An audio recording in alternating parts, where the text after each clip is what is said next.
கர்த்தர் இந்த நாட்கள் அவருக்கு ஒரு ஜெபாவை கொடுத்திருக்கிறார். நாங்க யாரும் சொல்லல,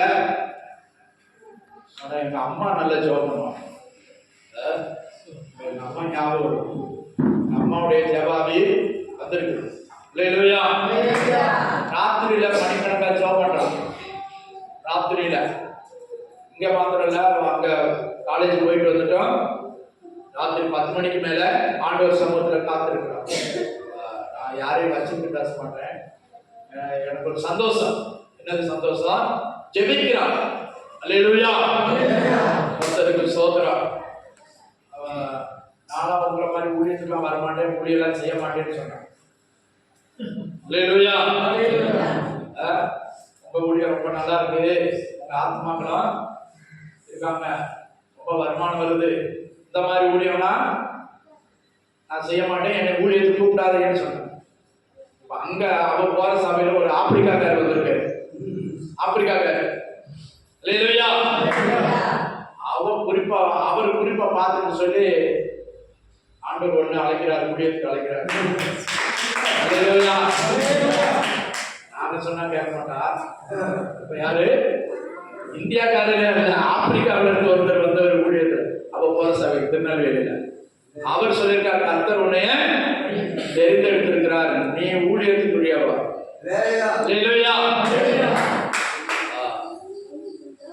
அதே மாதிரி ஒரு அக்கா பொண்ணு கல்யாணமே பண்ணல, உனக்கு ஒரு ஆண் குழந்தை தருவார்னு சொல்லி 2 வருஷத்துக்கு முன்னாடி. இப்ப அவள் கல்யாணம் ஆகி 1 வருஷம் ஆகி ஆண்டவர் ஒரு ஆண் குழந்தை தந்திருக்கார். ஆண்டவர் அந்த தீர்க்கதரிசி மூலமா சொன்ன வார்த்தைகள்லாம் நிறைவேறும் அப்படின்னு அநேகருக்கு சொன்னாரு. எவ்வளவு பற்றி சொன்னாராம்? நான் இல்ல, அங்க இவங்க பெரியம்மா போயிருக்கிற சபைக்கு அந்த தீர்க்கதரிசியாகி ஆப்பிரிக்காக்காரர் வந்து சொன்னார். அல்லேலூயா, சரி, ஜெபிக்கிறது சந்தோஷம். அல்லேலூயா, ராக்காலங்கள தேவனுடைய ஆலயத்தில் இருக்கும் ஊழியர்களே அப்படின்னு சொல்லப்படுது. சரி, அதனால இன்னைக்கு ராத்திரி சாயங்காலம் ஊருக்கு போகிறோம். கர்த்தருக்கு ஸ்தோத்திரம். இன்னும் ஒரு செமஸ்டர் இருக்குது, இந்த ஏப்ரல் மேயோட முடியுது. அவளுக்காக ஜெபம் பண்ணி கொடுங்க. கர்த்தர் இப்போ அவளை எடுத்து பயன்படுத்துறான். அதான் இப்போ அங்கே திருநெல்வேலி டைசிஸில் உள்ளதான சபைகளுக்கு இப்போ வாலிபர்களாக ஒரு டீமா போகிறாங்க. டீமா போய் ஆராதனை நடத்தி ஒர்ஷிப் நடத்தி அங்கே போய் ஆலோசனையும் சொல்றாங்க. கர்த்தருக்கு ஸ்தோத்திரம். ஜெபிக்கிறாங்க. அப்படி கர்த்தர் டீமா எடுத்து பயன்படுத்திக்கிட்டு இருக்காரு. அதுலேயும் இருக்கிறாங்க. அல்லேலூயா. அப்போ கர்த்தர் நம்ம நினைக்கிறது ஒண்ணு, நான் வேலைக்கு போவேன், அதுக்கு போவேன், இதுக்கு போவேன், டாக்டரா படிக்கிறது ஆசை. அல்லேலூயா. நீட் எழுதுனா பாஸ் பண்ணா, ஆனா மெரிட்ல வரல. அல்லேலூயா.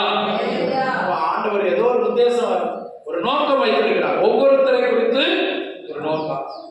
தானியேல் ஐயாவுக்கு ஒரு நோக்கம், லூக்காஸ் ஐயாவுக்கு ஒரு நோக்கம். இப்போ நம்மளாரும் பிறவியில இப்படி நினைச்சதில்லை, செய்வோம் நினைச்சதில்லை. அவரை கர்த்தரிக்கப்பட்டு வந்திருக்காரு. அவருக்கு ஒரு உத்தியோகத்தை கொடுத்து அவரை ரட்சித்து ஆர்சி குடும்பத்திலிருந்து கர்த்தர் தெரிந்தார். இப்படிதான் ஒவ்வொருத்தரை குறித்து அவள் விரும்பாததை கர்த்தர் செய்ய வைத்திருக்கிறார். உலகம் ஆடம்பரத்தை காட்டிலும் கர்த்தருடைய சித்தத்தை நம்ம தெரிந்தெடுக்கணும். கர்த்தருடைய சித்தம் என்ன, என் மேல் அவர் வைத்த நோக்கம் என்ன, அதை தெரிந்தெடுத்து நாம் செயல்படுவோமானால் கர்த்தருடைய ஆசீர்வாதம் நம்ம மேல் தங்கும். இப்போ அவள் மூலமா கர்த்தர் ஒரு சில வார்த்தைகளை நம்மோடு பேசுவார். ஹல்லேலூயா. சத்தமாக ஹல்லேலூயா. எல்லாரும் தலைகளை தாழ்த்தி கண்களை மூடி, ஆவியானவரே ஸ்தோத்திரிக்கிறோம் ராஜா. எங்கள் மத்தியில் வாசம் செய்கிற உன்னதமான கர்த்தரே, இந்த நேரத்தில் எங்கள் வார்த்தையாக வெளிப்படுவீராக. உம்முடைய வார்த்தை அடியேனை மறைத்து தேவன் தாமே வெளிப்படுவீராக.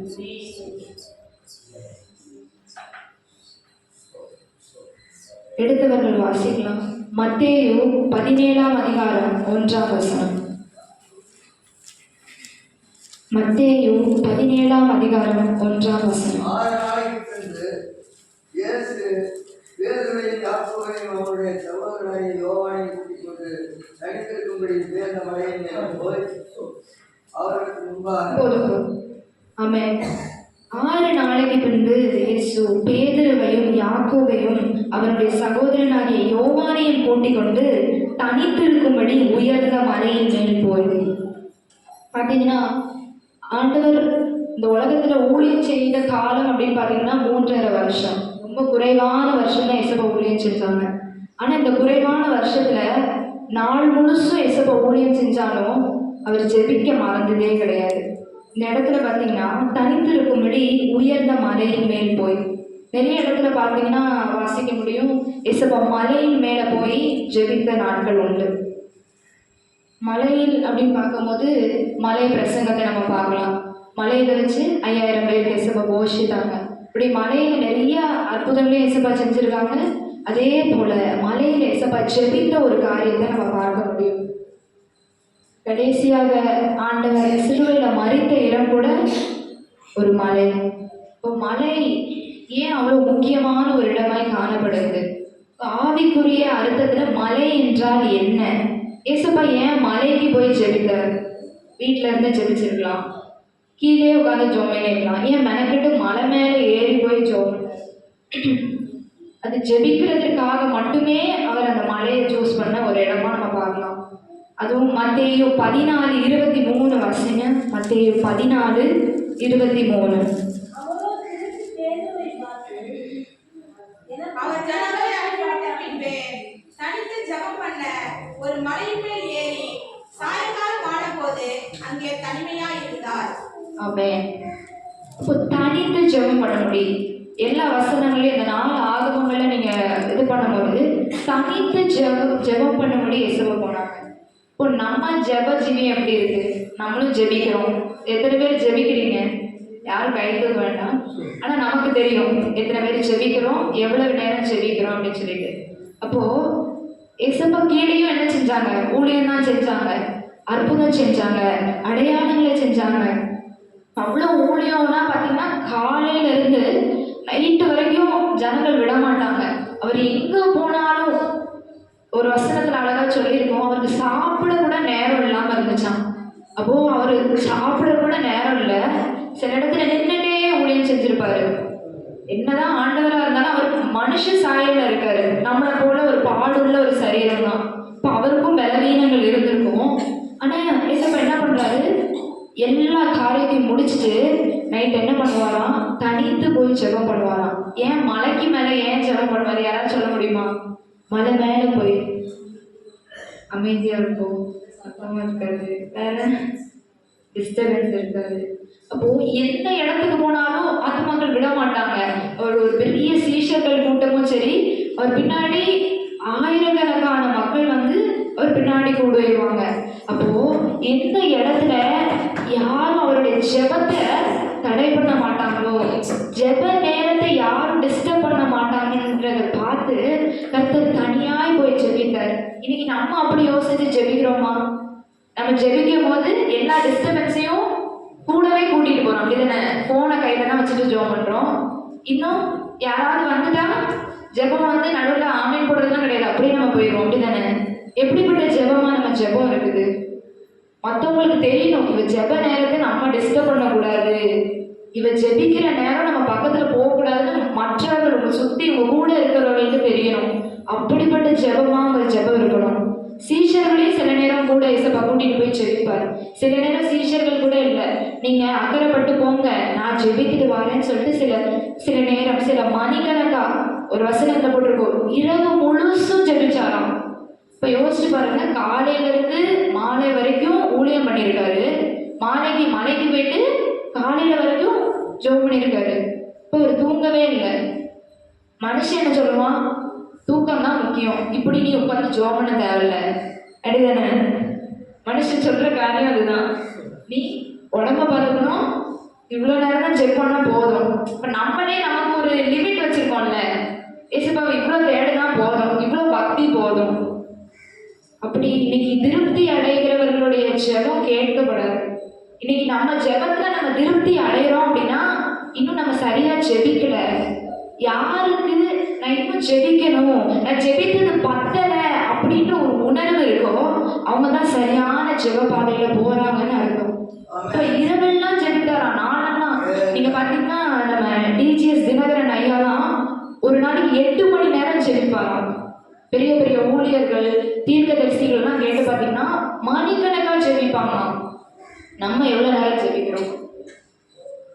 நம்ம ஒரு நாளைக்கு நம்ம வேலை செய்கிறோம், தூங்குறோம், இன்னும் பல விதமான அலுவல்கள். நம்ம சும்மா இல்லை, நம்ம எல்லாருக்கும் பல வேலைகள் இருக்கு. படிக்க போகிறோம், எல்லாத்துக்கும் எவ்வளோ நேரம் கொடுக்குறோம், செவத்துக்கு எவ்வளோ நேரம் கொடுக்குறோம். இன்னைக்கு வீட்டுக்கு போய் ஒரு இதில் எழுதுங்க, ஒரு நாளைக்கு எந்தெந்த வேலைக்கு நான் எவ்வளோ மணி நேரம் ஒதுக்குறேன், ஃபோனில் நான் எவ்வளோ நேரம் டைம் ஸ்பெண்ட் பண்ணுறேன், ஒவ்வொரு ஒவ்வொரு காரியத்தை போட்டு எவ்வளவு மணி நேரம் பண்ணுறோன்னு பாருங்க. நீங்கள் எந்த காரியத்துக்கு அதிக மணி நேரம் செலவழிக்கிறீங்களோ அதுதான் உங்கள் விக்கிரகம். இன்னைக்கு நம்ம போய் ஒரு சிலையிட்ட போய் வளர்க்குறது விக்கிரக ஆராதனை கிடையாது. எதுக்கு அதிக நம்மளோட நேரத்தையும் அன்பையும் நம்ம கொடுக்குறோமோ அதுதான் இன்னைக்கு விக்கிரகம். ஆண்டவரை தவிர்த்து நீங்க எந்த காரியத்துக்கு அதிக முக்கியத்துவம் கொடுத்தாலும் அதுவே விக்கிரகம். இன்னைக்கு நம்ம கிட்ட இருக்கான்னு நீங்க வீட்டுக்கு போய் பாருங்க. இப்போ மலையின் அனுபவம், அப்போ மலைக்கு போய் ஜெபிக்கிற ஒரு அனுபவத்தை எஸ்எம்மா சீஷர்களுக்கும் கற்றுக் கொடுத்தாரு. இன்னைக்கு நம்ம எப்படி ஜெபிக்கணுன்றத ஒரு மனுஷனை பார்த்து நம்ம கற்றுக்க வேண்டாம். ஆண்டவர் சொல்லுகிற பிரகாரம் நம்ம அந்த மலையின் அனுபவத்தை நம்ம இன்னைக்கு பெற்றுக்கொள்ள போகிறோம். யாரும் அந்த மலையின் அனுபவத்தை நானும் பெற்றுக்கொண்டு நான் வீட்டுக்கு செல்ல போறேன்னு விசுவாசிக்கிறீங்க? ஆமென், ஹல்லேலூயா. இப்போ அந்த மலையின் அனுபவம், ஒரு மலை பார்த்தீங்கன்னா எப்படி இருக்கும்? செங்குத்தா இருக்கும். அந்த மலை மேலே ஏறுறது எப்படிப்பட்ட ஒரு சூழ்நிலை? கடினமா இருக்கும். நான் யோசிச்சு பார்த்தேன், ஆண்டவர் அவ்வளோ காரியத்தை செஞ்சுட்டு அவ்வளோ வேலை ஊழியத்தை செஞ்சு முடிச்சுட்டு அந்த கடினமான மலையில் ஏறுறது கஷ்டமான காரியம். இன்னைக்கு நமக்கு வண்டி இருக்கு, அந்த காலத்துல வண்டி கிடையாது, நடந்துதான் ஏறணும். அப்போ அது ரொம்ப பெரிய ஒரு ஊட்டி கொடைக்கானல் அளவுக்கு பெரிய மலையா இல்லைனாலும் அதுல ஏறி போய் எவ்வளவு ஒரு கடினமான காரியம் இதுன்னு. இன்னைக்கு நம்ம எப்படி இருக்கோம்? கொஞ்சம் டயர்டா இருந்துச்சுன்னா, எசப்பா டயர்டா இருக்கு, நான் நாளைக்கு ஜாப் பண்றேன். எத்தனை பேர் நம்ம அப்படி இருந்திருக்கோம்? நான் ஒரு காரியத்தை கற்றுக் கொடுக்குறேன்.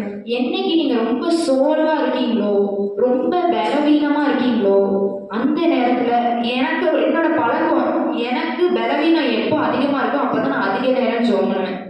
நம்மளால முடியாது, நம்ம சுயத்தினால முடியாது. ஆனா நான் ஜெபிக்கணும்னு உட்கார்ந்த அப்புறம் விசாரிச்சு எந்த தடையும் பண்ண முடியாது. இப்போ இன்னைக்கு நீங்க சோர்வா இருக்கிறது ஏன்? சோர்வா இருந்தா ஜெபிக்க முடிய மாட்டேங்குது பலரால. ஏன்? ஏன்னா நல்லா இருக்கும் போதே நம்ம ஜெபிக்க மாட்டேங்கிறோம். அதனாலதான் சோர்வா இருக்கும் போது நமக்கு பலன் இருக்க மாட்டேங்குது. அப்போ தினமும் ஜெபிக்கிற ஒரு பழக்கத்தை நம்ம பெற்றுக்கிறோம். அப்போ மத்தேயு 14:23 வாசித்தது போல தனித்து ஜெபம் பண்ணினார் ஆண்டவர். எவ்வளோ அவர் கூடி சேர்ந்து ஜெபிச்சிருக்கலாம். ஆலயத்துல பிரசங்கம் பண்ணினார், சீஷர்களோடு பல காரியத்தை பேசினார். அவர் ஒரு வீடு எடுத்து தங்கியிருந்தார். அப்போ அந்த இடத்துலதான் சீஷர்களோட ஜெபிச்சிருப்பாரு. ஆனாலும் தனி ஜெபம் நம்ம வாழ்க்கையில ரொம்ப முக்கியமான ஒரு காரியம். எசப்பா பாத்தீங்கன்னா அவர் காரியம் செய்ய போறதுக்கு முன்னாடி பாத்தீங்கன்னா அவர் தனி ஜெபம் பண்ணியிருப்பாரு. இன்னைக்கு நம்ம சில காரியங்கள் ஏன் தோத்து போகுது, சில காரியங்கள் நமக்கு ஜெயமாய் அமைய மாட்டேங்குது அப்படின்னு பாத்தீங்கன்னா, ஜெபமே இல்லாம நம்ம போய் ஒரு காரியம் செய்யும் போது அது வெற்றியாகவே இருக்காது. அது நம்ம நினைச்சுப்போம் இந்த காரியம் தானே. யோசுவா எரிகோ பட்டணத்தை பிடிக்கும் போது ஒரே ஆரவாரத்தோட போய் பிடிச்சிட்டாங்க. அடுத்தது ஆயி பட்டணம் தானே, இத்தனை பேர் தானே இருக்காங்க. அதுல நல்லா வாசிச்சு பாத்தீங்கன்னா தெரியும், அந்த எரிகோ பட்டணத்தை பிடிக்க போறதுக்கு முன்னாடி ஆண்டவர் பேசியிருப்பாரு. ஆண்டவர் வழிகாட்டுதலின்படி போயிருப்பாங்க. அந்த ஆயி பட்டணத்துக்கு போறதுக்கு முன்னாடி ஆண்டவருக்கும் யோசுவாக்குமான அந்த கான்வர்சேஷன் இருக்காது, அந்த பேச்சுவார்த்தை இருக்காது. அப்போ இன்னைக்கு நம்ம இது நம்ம பலத்துல பண்ணிக்கலாம், இது பெரிய காரியம் தான் ஆண்டவருக்கு கொடுத்துக்கலாம். கடைசி ஆப்ஷன் தான் நமக்கு யாரு? ஆண்டவரா நம்ம வச்சிருக்கோம். இன்னைக்கு சின்ன காரியம் முதல் கொண்டு பெரிய காரியம் வரைக்கும் நம்ம ஆண்டவரோட கையில கொடுக்கும் போது கர்த்தர் நமக்கு ஜெயமாய் நடத்தி தர வழியா இருக்கிறார். ஆமென். அப்போ இந்த மலைன்ற காரியத்தை இன்னும் நம்ம ஆவிக்குரிய விதத்துல பார்க்கும்போது, இப்ப நான் நிக்கிற இடம் தான் மலைன்னு வச்சுக்கோங்க. கீழே இருக்க இடம் என்னது? ஒரு சமமான ஒரு பரப்பு, ஒரு நிலம். இந்த இடத்துல யாரெல்லாம் இருக்காங்க? இப்போ ஆண்டவர் இருந்த இடத்துல மலையில நீங்க சொன்ன மாதிரி யார் எந்த டிஸ்டர்பன்ஸும் இல்லை, மனுஷனே இல்லை. அப்போ கீழே யாரெல்லாம் இருந்தா? சுத்தி அவர் பார்க்குற இடம்லாம் யார் இருந்தா? மனுஷர்கள். இந்த மலை அப்படின்ற ஒரு காரியம், அவ அதுக்காக மலைக்கு போய் ஜெபம் பண்ணுங்க அப்படின்னா நீங்க ஒரு மலைக்கு போய் ஜெபிக்கிறத நான் சொல்லலை. மனுஷர்களையும் உங்களுக்கு எது உலகத்தனமான காரியமா இருக்குதோ அதை பிரிக்கிற காரியம் தான் இந்த மலை. அப்படிப்பட்ட ஜெபம் தான் ஜெபம். அதுதான் மலையில் செய்யப்பட்ட ஜெபம். இன்னைக்கு அந்த மலை அப்படின்றது ஏன் ஏசப்பா மலைக்கு போய் ஜெபித்தார்னா, இந்த உலகத்தை விட்டு பிரிந்து போய் அவர் ஜெபித்தார். உலகத்திலே கடந்துட்டு நம்ம ஜெபமும் செய்யறது கஷ்டமான காரியம். இன்னைக்கு அதான் நிறைய ஃபாஸ்டிங்ல வந்து நிறைய டைப்ஸ் வந்துட்டு, மொபைல் ஃபாஸ்டிங், முதல்லலாம் சாப்பிடாம இருந்தால் தான் ஃபாஸ்டிங், இப்போதான் மொபைல் யூஸ் பண்ணாம இருக்கிறது ஒரு ஃபாஸ்டிங்காக கொண்டு வந்திருக்காங்க. ஏன்னா நம்மளோட ஜெபத்துக்கு பல தடைகள், பிசாசு பல தடைகளை ஏற்படுத்தி இருக்கிறான். அப்போ நீங்க எப்பொழுது உலகத்தை விட்டு பிரித்து எடுத்து, இப்போ நம்ம வீட்டில் நம்ம பிள்ளைகளா இருக்கலாம், பெற்றோர்களா இருக்கலாம், கணவன் மனைவியா இருக்கலாம், அவங்க கூட உங்க ஜெபத்துக்கு தடையே இருக்கக்கூடாது. ஏன் ஜெப நேரம் இதை நான் யாருக்கும் கொடுக்க மாட்டேன், இது யாரையும் நான் திருட விட மாட்டேன். ஒரு நாள்ல நான் இந்த நேரம் ஜெபிப்பேன்னு ஒரு வைராகியத்தோட இருக்கணும். அந்த நேரத்தை நம்ம ஃபிக்ஸ் பண்ணி வச்சிருக்கணும். நம்ம நேரத்தில் ஜெபிக்க கூடாது. நான் நைட்டான இந்த நேரம் ஜெபிப்பேன், இல்லை காலையில இந்த நேரத்தில் ஜெபிப்பேன் அப்படின்னு நம்ம ஜெப நேரத்தை ஃபிக்ஸ் பண்ணி வைக்கணும். நம்ம எல்லா வேலைகளையும் முடிச்சுட்டு கடைசியில டைம் இருந்துச்சுன்னா ஜெபிப்போம், இல்லைன்னா அதுக்குள்ள ஜெபிக்கிறது கிடையாது. நிறைய பேருடைய வாழ்க்கை அப்படிதான். இன்னைக்கு விசுவாசிகளும் ஊழியக்காரர்களும் தோற்று போறதுக்கு காரணம் ஜெபம் இல்லை, ஜெப குறைவு. அப்போ மத்தேயு 26ஆம் அதிகாரம் 40ஆம் வசனம் 41ஆம் வசனம். மத்தேயு 26, 40, 41.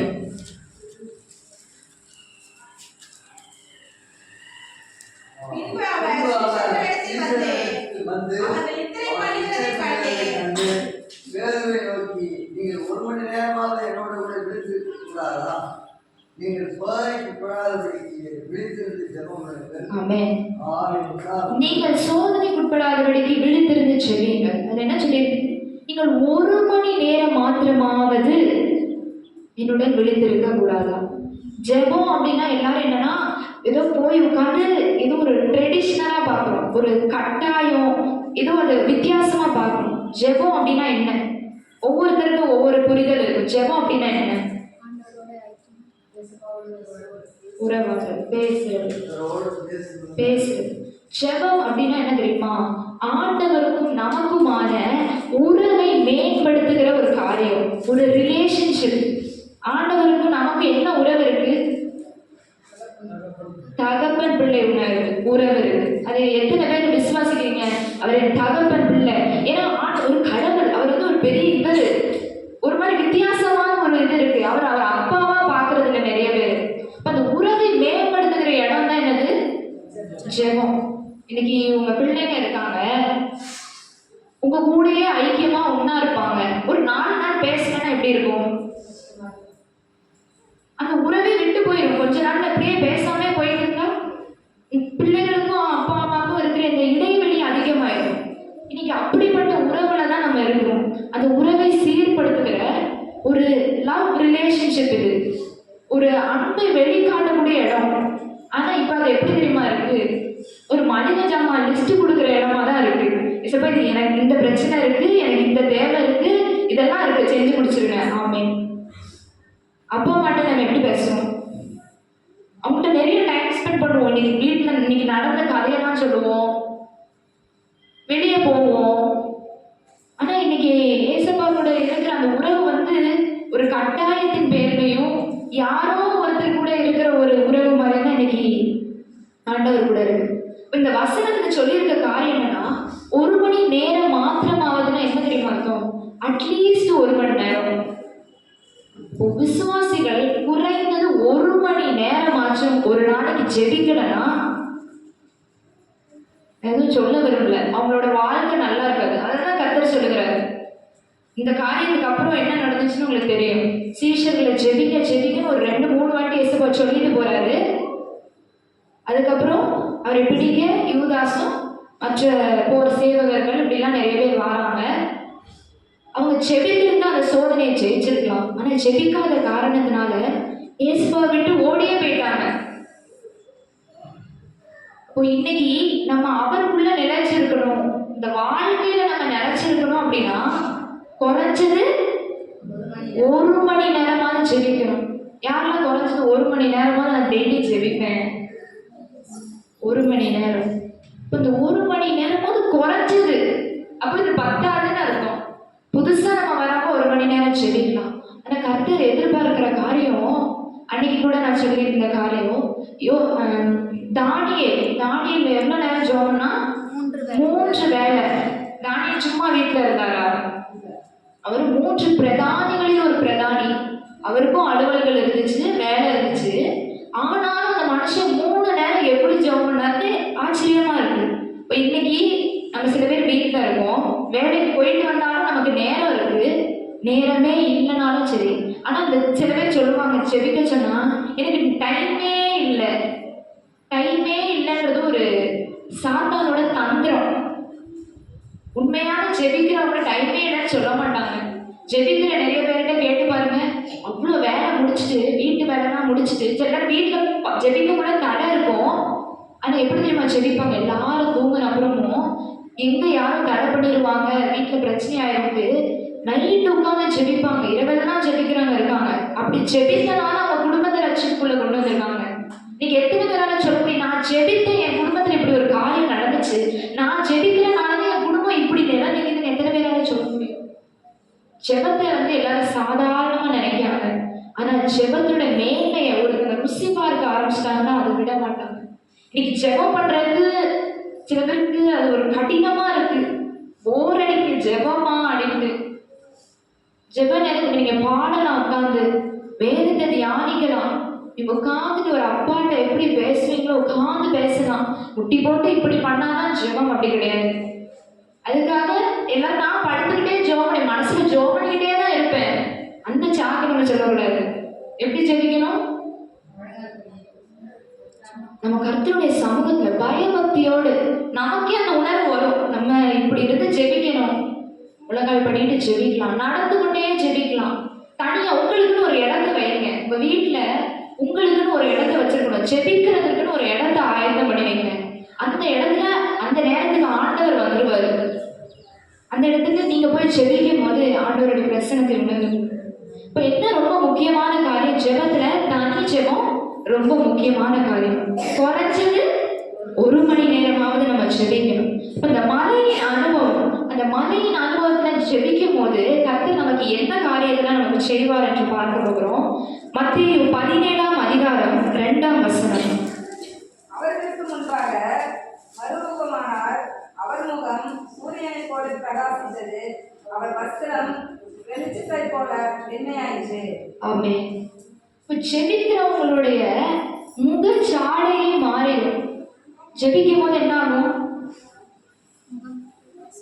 ஜெபிக்கும் போது ஒவ்வொருத்தர் ஒவ்வொரு எக்ஸ்பீரியன்ஸ் பண்ணியிருப்பீங்க. சில பேர் ஜெபிக்கும் போது அந்த ஒரு பரவச நிலைமைக்கு போயிடுவாங்க. ஜெபிக்கும் போது சுற்றி நடக்கிற காரியமே தெரியாது. இப்போ இங்க ஆண்டவர் ஜெபித்து கொண்டிருக்கிறார். ஜெபித்து கொண்டிருக்கும் போது அவருடைய முகம் சூரியனை போல பிரகாசித்ததாம். அவருடைய வஸ்திரம் இது உலக பிரகாரமான வஸ்திரம் தான். ஆனா அந்த வஸ்திரம் எப்படி ஆயிட்டு? வெளிச்சத்தை போல வெண்மையாயிற்று.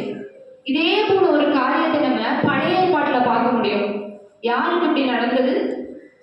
யாரு இயேசுவை முகமுகமாய் தரிசித்தது? மோசே. வாசிங்க யாத்திராகமம் அதிகாரம் 34 35ஆம் வசனம். 34ஆம் அதிகாரம் 35ஆம் வசனம். இஸ்ரவேல் புத்திரர் அவன் முகம் பிரகாசித்து இருப்பதை கண்டார்கள். மோசே அவரோடு பேசும்படிக்கு உள்ளே பிரவேசிக்கும் வரைக்கும் முக்காட்டை திரும்ப தன் முகத்தின் மேல் போட்டுக் கொள்ளுவான். ஆமென். இப்போ மோசேக்கு என்ன நடந்துச்சு? மோசே எங்க போயிட்டு வராரு? மலைக்கு. ஆண்டவர் மோசே எங்க கூப்பிடுறாரு? மலைக்கு. இன்னைக்கு ஆண்டவர் நிறைய பேர் எங்க கூப்பிடுறாரு? மலைக்கு கூப்பிடுறாரு. நம்ம தான் எசப்பா ஏற கஷ்டமா இருக்கு, யார் மலைக்கு, நான் இங்கேயே நீங்க கீழே. இப்ப நம்ம அப்படிதான் கூப்பிடுறோம், நீங்க கீழே வாங்க, நம்ம இங்கே பேசுவோம். நீங்க உலகத்தை எல்லாம் இறுக்கி பிடிச்சு வச்சிருக்கும் போது அவனால பேச முடியாது. அந்த பிரகாசமான முகத்தை நம்மளால அடைய முடியாது. எப்போ நம்ம அந்த மறுரூப நிலைமைக்கு போக முடியும்? அந்த மலையின் மேல ஏறி போகும்போது தான். இன்னைக்கு ஒவ்வொருத்தருக்கும் ஒவ்வொரு உலக பிடி இருக்கும். உங்க வேலையா இருக்கலாம், ஒரு நபரா இருக்கலாம், இந்த செல்போனா இருக்கலாம், இல்ல ஏதோ ஒரு காரியம் நம்ம பிடிச்சு வச்சு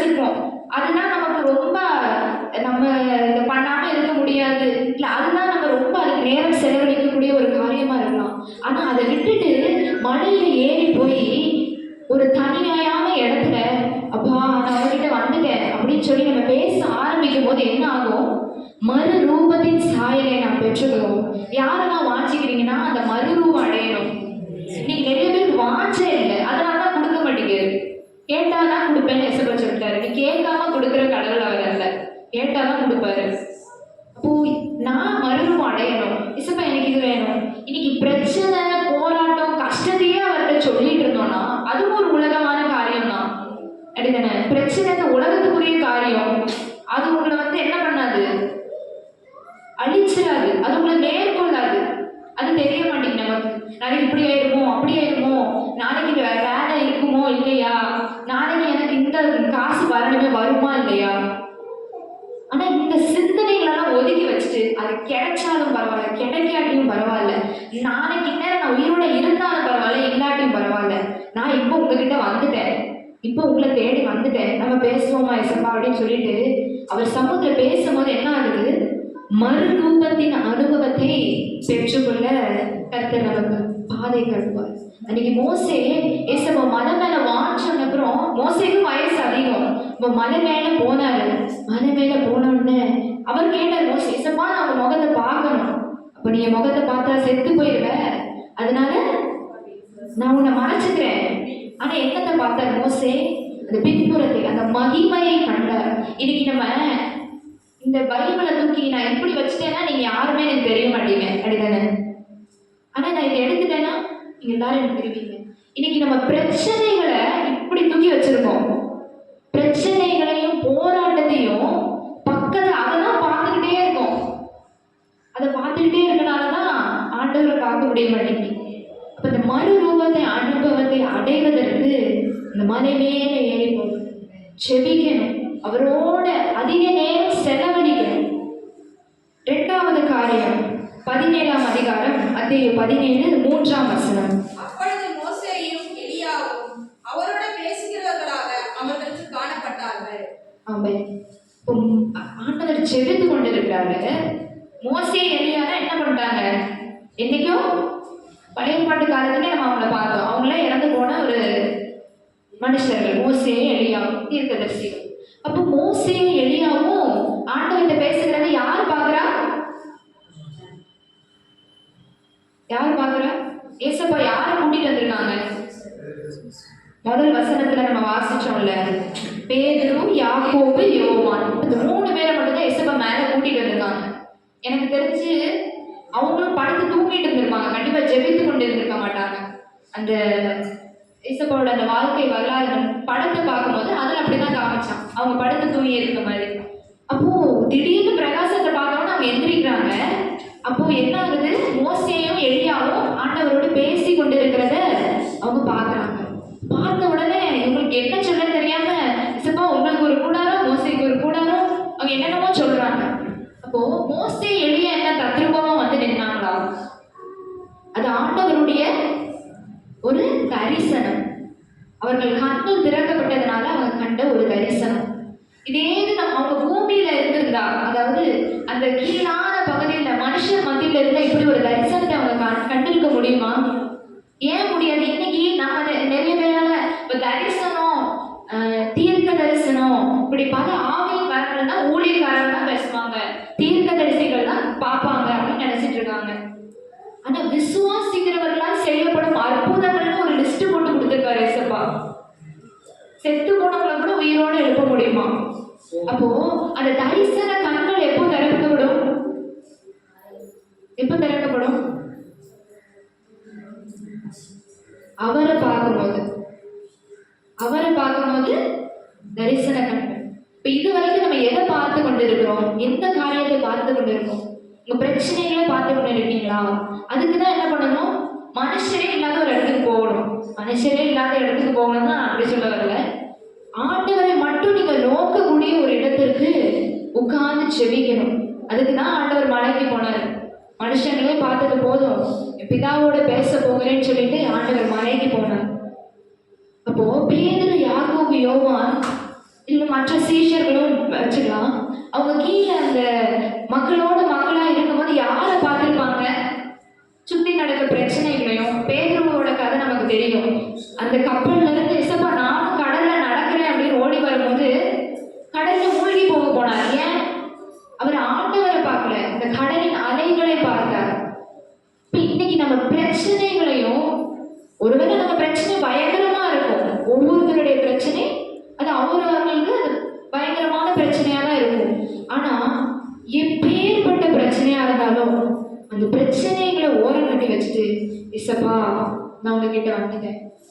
அந்த மலையின் அனுபவத்தை பெற்றுக்கொள்ளும் போது கர்த்தர் நம் தரிசன கண்களை அவர் திறக்க வல்லவராக இருக்கிறார். ஆமென். ஹல்லேலூயா. இன்னைக்கு யாருல என் கண்கள் திறக்கப்படணும், இந்த நிலைமையிலேயே இருக்கணும்னு வாஞ்சிக்காதீங்க. நான் ஜெபிக்கிறேன், நான் வேலை வாசிக்கிறேன், இது போதும் இல்ல. அந்த கம்ஃபர்டபுள் ஜோனுக்குள்ள நம்ம போகக்கூடாது. நான் ஜெபிக்கிறேன், வேலை வாசிக்கிறேன், இல்ல இன்னும் இன்னும் இன்னும் நான் இது வேணும், இந்த ஆவிக்குரிய வரத்தை பெற்றுக்கொள்ளணும், இந்த ஆவியின் கனியை பெற்றுக்கொள்ளணும். அப்படிப்பட்ட தாகம் உள்ளவர்களை தான் கர்த்தர் அவங்க மேலதான் பிரியமா இருப்பாரு. இன்னைக்கு நான் ஜெபிக்கிறேன், வேலை வாசி, இது போதும் அப்படிங்கிறவங்கள அவர் ஒரு பொருட்டா கூட எண்ண மாட்டார். இன்னும் மேலே ஏறி வருகிற அனுபவம். இப்போ மலை அப்படின்னா ஒரு படியா கால் எடுத்து எடுத்து வச்சு மேலே வரணும். இன்னைக்கு கீழேயே இருக்கோமா, நம்ம எந்த லெவல்ல இருக்கோம்? ஒவ்வொருத்தரும் ஒவ்வொரு லெவல்ல இருக்கும். நான் இன்னும் கூட மலையில காலே எடுத்து வைக்காதவங்க இன்னைக்கு இருப்பீங்க.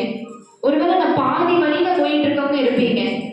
ஆனா பாதி வழியில ஐயோ கால் வலிச்சுட்டு திரும்பி இறங்கிடக்கூடாது. என்ன பண்ணணும்? தாங்கிட்டு அவர்கிட்ட பலன் கேட்கணும். கர்த்தர் என்ன சொல்லுகிறாரு? என் கிருபை உனக்கு போதும், உன் பலவீனத்திலே என் பலன் பூரணமா இருக்கும் என்று கர்த்தர் சொல்லுகிறாரு. அப்போ உன் பலம் இருக்கும் போது என் பலனை தருவேன்னு சொல்லல, உன் பலவீனத்திலே என் பலன் பூரணமா இருக்கும். எப்போ நம்ம எல்லா பலனையும் இழந்து நமக்கு இருக்கிற எல்லாத்தையும் இழந்துட்டு அப்ப எனக்கு இப்போ ஒண்ணுமே இல்லை, நான் என்னால எதுவுமே செய்ய முடியாதுன்னு இருக்கீங்களோ, அப்பதான் சொல்லுவாரு இப்ப நான் செய்யறேன். உன் பலனை இழந்துக்கல, இப்பதான் நான் செய்வேன். ஏன்னா உங்களுக்கு பலன் இருக்கும் போது ஆண்டவரால செய்ய முடியாது. ஏன்னா என்ன நினைப்பீங்க? என் பலன்ல நான் செஞ்சிருவேன், எனக்கு தெரியும், எனக்கு இந்த ஞானம் இருக்கு, ஆண்டவர் கொடுத்துருக்கலாம். ஆனா உங்க சுய ஞானத்தையும் உங்க சுய பலத்தை நம்பி இன்னைக்கு ஓடுனீங்கன்னா முடியாது. என்னைக்கு எல்லா பலனையும் இழந்து இன்னைக்கு பலனை இழந்திருக்கவங்கன்னு சொல்றவங்களுக்கு கர்த்தர் சொல்லுகிறார், நான் உங்களுக்கு பலனை தருகிறேன் என்று கர்த்தர் சொல்லுகிறார். இந்த மலை மேல ஏற முடியாம கஷ்டப்படலாம், ஆனா கர்த்தர் சொல்லுகிறார், உன் அடிகளை நான் உறுதிப்படுத்துவேன், தளர்ந்து போன கைகளை அவர் திடப்படுத்துகிறார். ஓ இன்னைக்கு மலை மேல ஏறும்போது இல்ல இந்த மனுஷர்களை பார்க்கறத விடும்போது கர்த்தர் என்ன சொல்லுகிறார்? தரிசன கண்களை அவர் தருகிறார். அன்னைக்கு பேதுரு யாக்கோபும் யோவானும் யாரை பார்த்தாங்க? மோசேயையும் எலியாவையும் பார்க்கும் அந்த தரிசன கண்களை தந்தாங்க. இன்னைக்கு யாராவது வாஞ்சிச்சிருக்கீங்களா? ஏசப்பா நான் பேதுருவை பார்க்கணும், தாவீதை பார்க்கணும், இல்ல ஏசப்பா நான் உங்களை பார்க்கணும்? எத்தனை பேர் வாஞ்சிச்சிருக்கீங்க? அவரை பார்க்கணும், அந்த வாஞ்ச எப்படியோ அவரை பார்க்க முடியாது, அப்படிதானே இருக்கு. இல்ல எத்தனை வருஷம் ஆனாலும் எத்தனை நாட்கள் ஆனாலும் நான் காத்திருப்பேன்.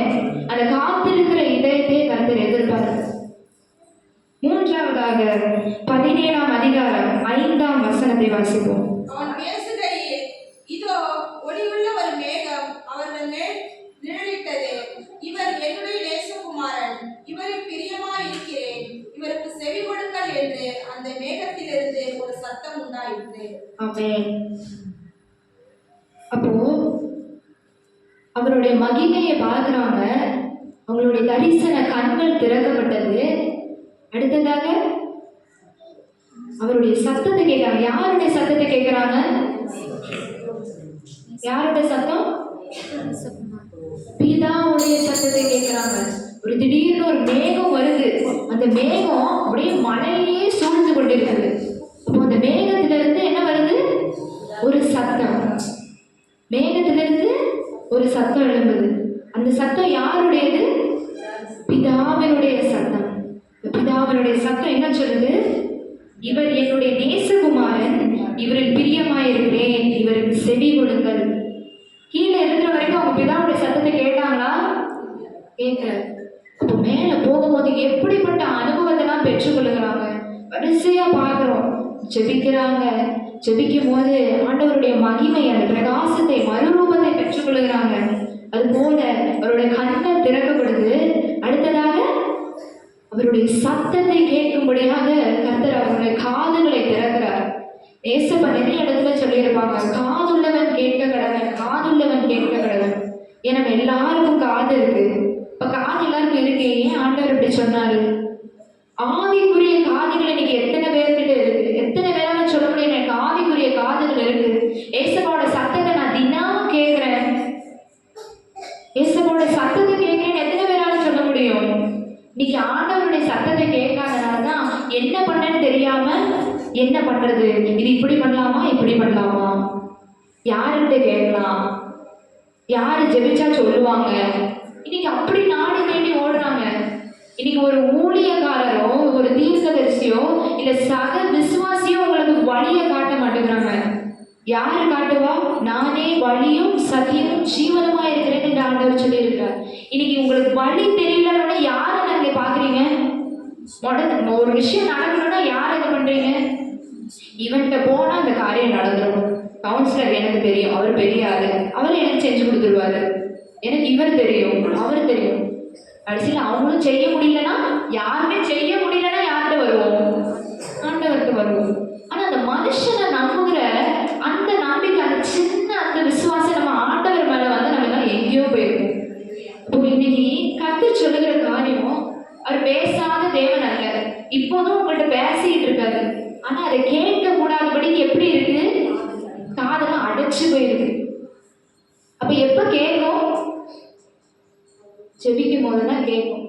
ஜெபிக்கும் போது மனுஷன் சத்தத்தையே கேட்டுட்டு இருந்தோம்னு வச்சுக்கோங்க, மனுஷன் சொல்லதான் செய்வான், 1000 காரியம் சொல்லுவான். நீலாம் உருப்பிட மாட்ட, நீ விளங்க மாட்ட, உன்னால இது முடியாது, நீ செஞ்ச ஒன்றும் பயக்காது, நீ இதை செய்யாத, நீ இதை பண்ணாத, உனக்கு எதுக்கு இது தேவையா? மனுஷன் நிறைய பேசுவான். மனுஷன் ஒப்பீனியன், உங்களுக்கு மனுஷன் தயவு கேட்கறது பிரச்சனை கிடையாது. மனுஷர்கள் 4 காரியம் சொல்லுவாங்க. நல்ல காரியங்கள் எடுத்து நம்ம தேவையில்லாத காரியங்களை விடலாம். ஆனா எவ்வளவு உங்களுக்கு சரியா தோணும் சில விஷயம், இதை பண்ணிடலாம் அப்படின்ட்டு.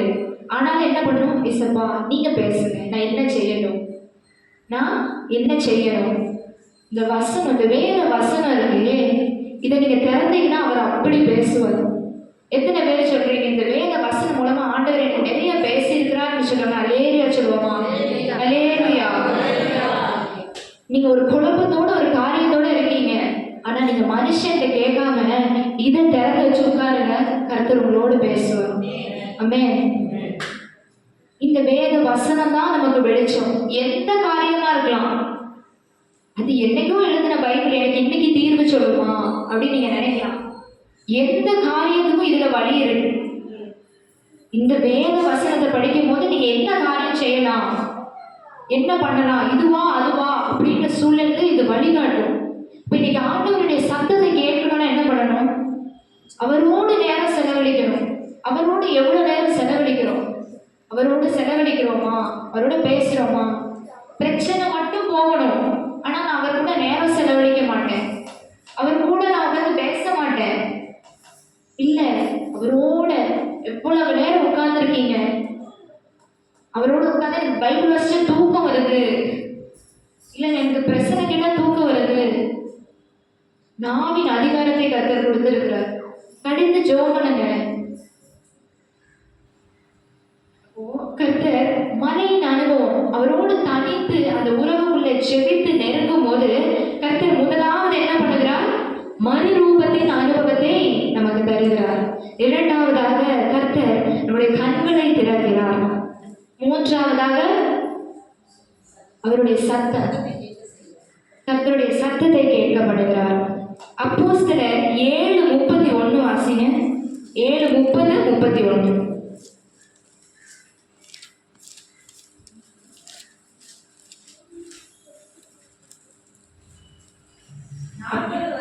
சென்ற பின்பு சீனாய் மலையின் வனாந்தரத்திலே கர்த்தருடைய தூதனானவர் முச்செடி எரிகின்ற அக்னி ஜுவாலையிலே அவனுக்கு தரிசனமானார். மோசே அந்த தரிசனத்தை கண்டு அதிசயப்பட்டு அதை உற்று பார்க்கும்படி சமீபித்து வருகையில். அப்போ இந்த இடத்துல யாரை குறிச்சு சொல்லி இருக்குது?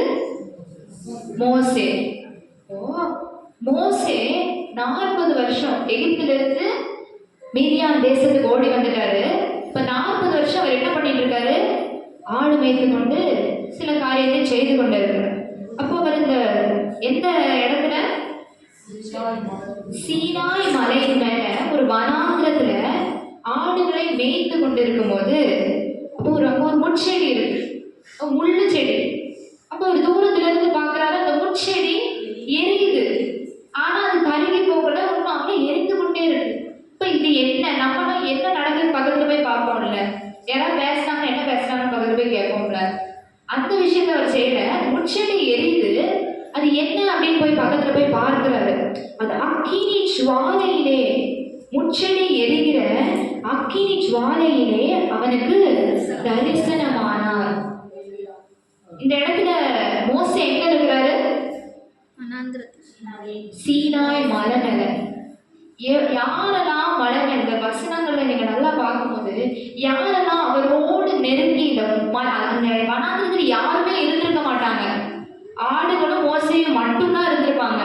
இன்னைக்கு நீங்க நினைக்கிறீங்க நான் தனியா இருக்கேன் அப்படின்னு யோசிக்கிறவங்களுக்கு நான் ஒரு நல்ல காரியத்தை சொல்லியிருக்கேன். கர்த்தரே உங்களை தனிமைப்படுத்தினாங்க. நீங்க நினைச்சு தனியா ஆக முடியாது. ஒருத்தன் தனியா இருக்கணும்னா கர்த்தர் தனிமைப்படுத்துவார். கர்த்தர் ஏன் ஒருத்தரை தனிமைப்படுத்துகிறவரா? கர்த்தர் ஏன் தனிமைப்படுத்துகிறார்? நீ ஏன் கூட பேசு. நீ ஏன் மனுஷங்களை எதிர்பார்க்கிற? யாராவது கூட இருந்தா நல்லா இருக்கும். யார்கிட்ட பேச்சு துணைக்கு யாராவது இருந்தா நல்லா இருக்கும்.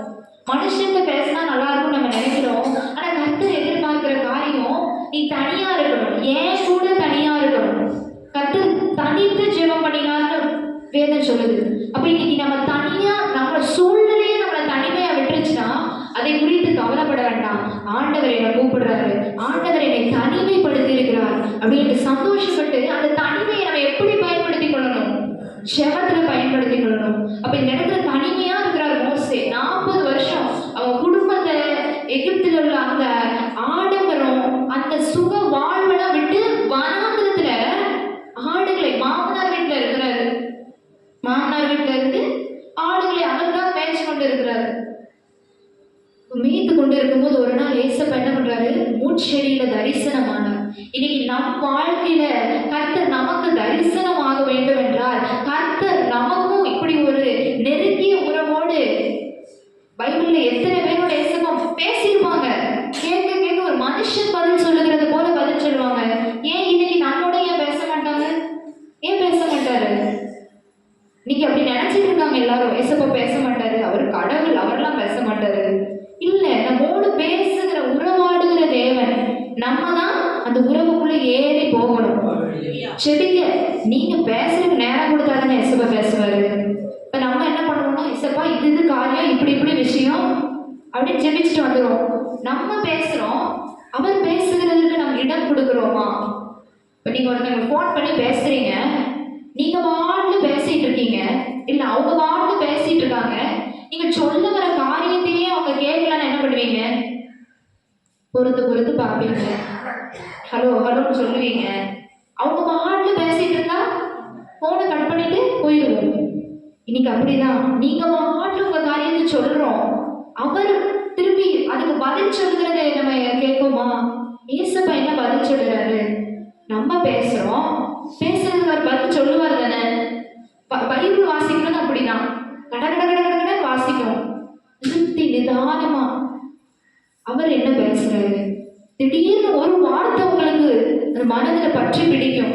அந்த ஒரு வசனத்தை விட்டு உங்களால நீங்கி போக முடியாது. அப்படிப்பட்ட ஒரு வசனம் தான் இந்த வசனம். எனக்கு திடீர்னு ஒரு நாள் நான் சும்மா பைபிள் வாசிக்கும் போது இந்த ஒரு வசனத்தை விட்டு என்னால் அடுத்த வசனம் போக முடியாது. இந்த ஒரு வசனத்தை வைத்து கிட்டத்தட்ட ஒரு 3-4 மணி நேரம் அந்த ஒரு ராத்திரி உட்கார்ந்து இருந்தேன். அப்படி ஒரு வசனம் தான், ஆனா எவ்வளவு ஆழமான சத்தியங்களை உடைய ஜீவ வசனம் தெரியுமா? இப்போ நம்ம ஒரு மலையை குறிச்சு பார்க்கிறோம், ஆனா இந்த வசனத்துல அந்த 1ஆம் வசனத்தை பார்க்கும்போது அதுல ஒவ்வொரு வார்த்தைகளுக்கு பின்னாடி பல காரியங்களை ஆண்டவர் வெளிப்படுத்தினார். இன்னைக்கு எத்தனை பேர் நான் பைபிள் வாசிக்கும் போது ஏசப்பா பேசினார்னு எழுதி வச்சிருக்கீங்க? எத்தனை பேரால சொல்ல முடியும் நான் பைபிள் வாசி ஜெபம் பண்ணேன்? என்ன அனுபவத்தை பெற்றீங்க? பிறகு சாட்சியா சொல்லுகிற ஒரு அனுபவத்தை பெறணும். நம்ம ஒரு சும்மா கிறிஸ்தவர்கள் அல்ல, சீஷர்களாகவே இருக்கல, சீஷர்கள் அப்போஸ்தலர்களா மாறினாங்க. இன்னைக்கு நம்ம சும்மா ஒரு ரட்சிக்கப்பட்ட விசுவாசிகள் மாத்திரம் அல்ல, பல பேருக்கு ஆண்டவரை பற்றி சொல்லணும். நம்ம வாழ்க்கையில் இந்த உலகத்துல வாழ்ற வரைக்கும் எல்லாரும் சொல்ற காரியம் என்ன? சந்தோஷமா இருக்கணும், அன்னைக்கு சந்தோஷமா வாழ்ந்துட்டு போயிடணும். அப்படிப்பட்டவங்க பரலாம் போகவே முடியாது. பவுல் நிறைய இடத்துல சொல்லியிருக்க ஒரு காரியம், துக்கப்படுங்க, அவருக்காக சந்தோஷப்படுங்கன்னு சொல்லியிருக்கு, கர்த்தருக்குள் சந்தோஷமா இருக்குன்னு சொல்லியிருக்கு. இன்னைக்கு நம்ம உலக காரியத்துல சந்தோஷமா இருக்கிறோம், ஆனா துக்கப்படவும் சொல்லியிருக்காரு. எத்தனை பேர் தேசத்திற்காக துக்கப்படுறீங்க? உங்களுக்காகவே ஜெபம் பண்றீங்க. எத்தனை பேர் தேசத்துக்காக அழிந்து கொண்டு இருக்கிறவங்க, உங்களோடு கூட உங்க ஃப்ரெண்ட்ஸா இருக்கலாம், உங்க கூட வேலை பார்க்குறவங்க இருக்கலாம், உங்க உறவினர்கள் தெரிஞ்சவங்க அழிஞ்சு போறவங்க, எத்தனை பேருக்காக எழுதி வச்சு ஜெபம் பண்றீங்க? இன்னைக்கு அப்படி செவிக்காதவர்கள் இன்னைக்கு பரலோகம் போக முடியாது, கண்டிப்பா போக முடியாது. இயேசுப்பாங்க கேட்பாரு, நீ யாருக்காக ஜெபம் பண்ண நீ இப்போ பரலோகத்துல வந்து நிக்கிற? கண்டிப்பா கேட்பாரு. இன்னைக்கு ஜெப ஜீவியமே இல்லாதவங்க அவர் பக்கத்திலே வர முடியாது. இது அவருடைய ஒரு தருணமா எடுத்துக்கோங்க. இன்னைக்கு ஆரம்பிங்க. இத்தனை மணி நேரம் ஜெபிக்கணும்னு ஆரம்பிக்காதீங்க. நான் டெய்லி ஜெபிப்பேன், டெய்லி உங்கள்கிட்ட பேசுவேன் சப்பா அப்படின்னு முதல்ல பேச ஆரம்பிங்க.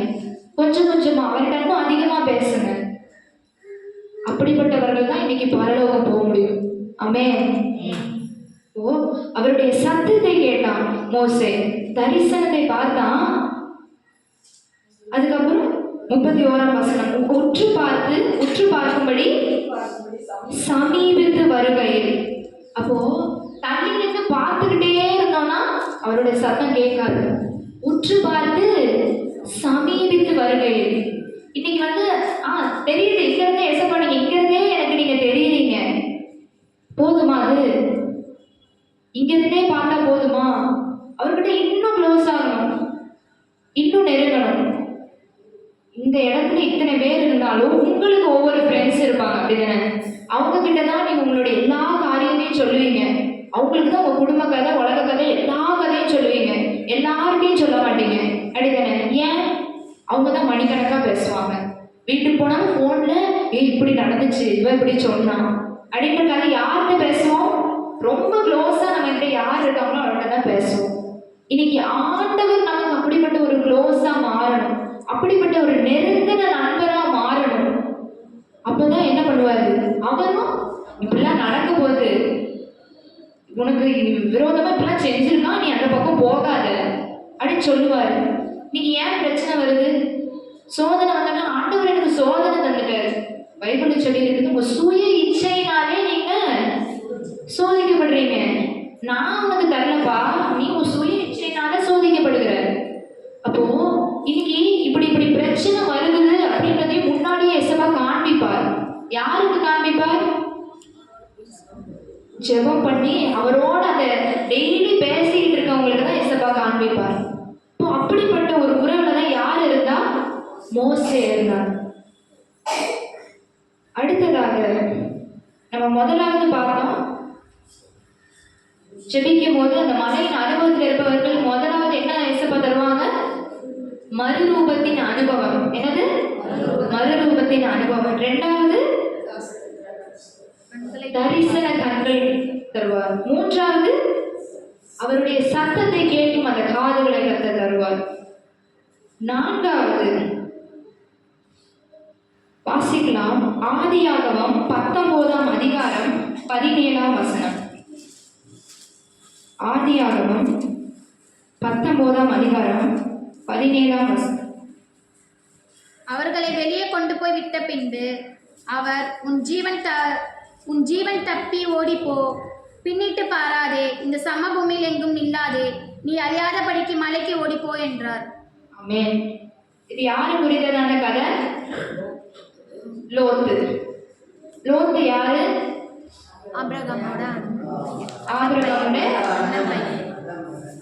ஆபிரகாமோட ஒரு கசின், ஒரு சகோதரர், கூட பிறகாத சகோதரர்.